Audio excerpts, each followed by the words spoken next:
আপনাদের কাছে দুইটা সমস্যা আমরা সবাই আছি সুস্থ বিচার করে ময়দানে দুনিয়ার ভিতরে না থাকে খালি করে না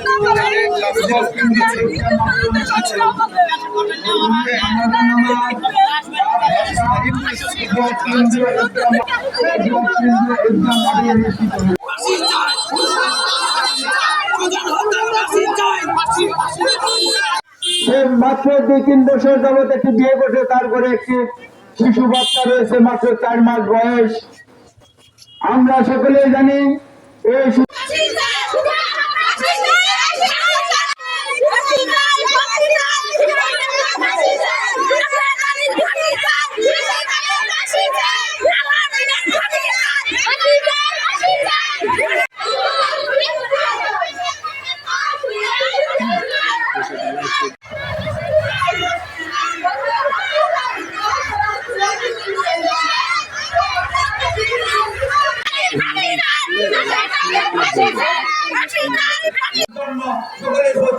আমি ধন্যবাদ জানিয়ে আকর্ষণ করছি আমাদের মধুপুর ধনবাড়ি আসনের মাননীয় মন্ত্রী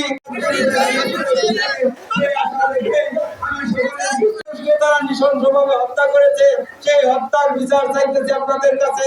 আমাদের আসবেন এই সুদের হত্যাকারীদেরকে আসলে কিছু বলতে পারি না, আমার বলার কিছু নেই, দুঃখিত। আমার ভাই ভাই আমাকে বাঁচাও, আমাকে বাঁচাও, বাঁচাতে পারি ভাই। আমার ভাই আমার চোখের সামনে ছটফট করে ভাই আমাকে বলে ভাই আমাকে বাঁচাও, আমি ভাই আমাকে মারি আমার ভাই দাদা আপনার কিছু করতে পারবো না। আজকে আমরা এখানে যে মানববন্ধনের জন্য উপস্থিত হয়েছি, আপনারা ইতিমধ্যে অবগত আছেন, গত শুক্রবার সকালবেলা আমাদের যে একটি নৃশংস হত্যাকাণ্ড ঘটে, তার ধারাবাহিকতায় আজকের এই মানববন্ধনে বিপদ মানুষের স্বতঃস্ফূর্ত অংশগ্রহণ আমরা সকলে উপস্থিতি লক্ষ্য করছি। কারণ সুজন যে হত্যাকাণ্ডের শিকার হয়েছে সে একজন সাদাসিধে একজন ভালো মানুষ ছিল, আমরা সকলেই জানি। কোন ঝগড়া ফসাদেও জড়াইতো না, তাকে অতর্কিত ভাবে এভাবে নিষ্ঠুর ভাবে তাকে আক্রমণ করে এভাবে হত্যা করবে, এটা আমরা কেউ প্রত্যাশা করি নাই। আমরা এলাকার মধ্যে এমন হত্যাকাণ্ড কখনোই প্রত্যাশা করি না। আমরা দ্রুত আইনের আওতায় এনে তাকে যেন এই হত্যাকাণ্ডের ন্যায় বিচার এই পরিবার পায়, আমি প্রশাসনের দৃষ্টি আকর্ষণ করব। এবং পাশাপাশি এই হত্যাকারীরা যেন কোনোভাবে পার না পেয়ে যায়, এই জন্য আমি সকলের সহযোগিতা কামনা করব। এবং এই হত্যাকাণ্ডের শিকার পরিবারের পাশে এলাকার মানুষ আছে, আমরাও পাশে আছি, সবসময় ইনশাআল্লাহ পাশে থাকবো।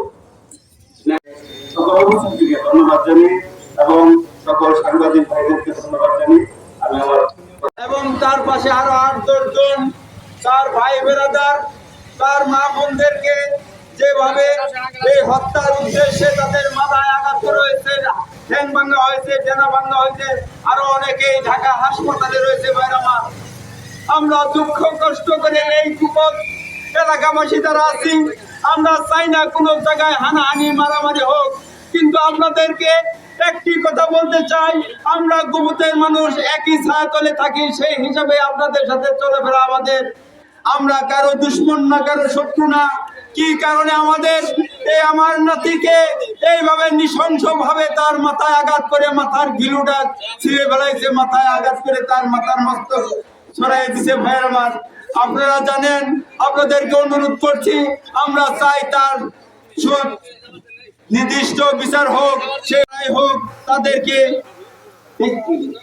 একটা সুন্দর ভাবে তাদের বিচার চাই।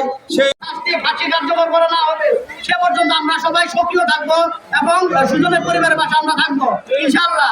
ঠিক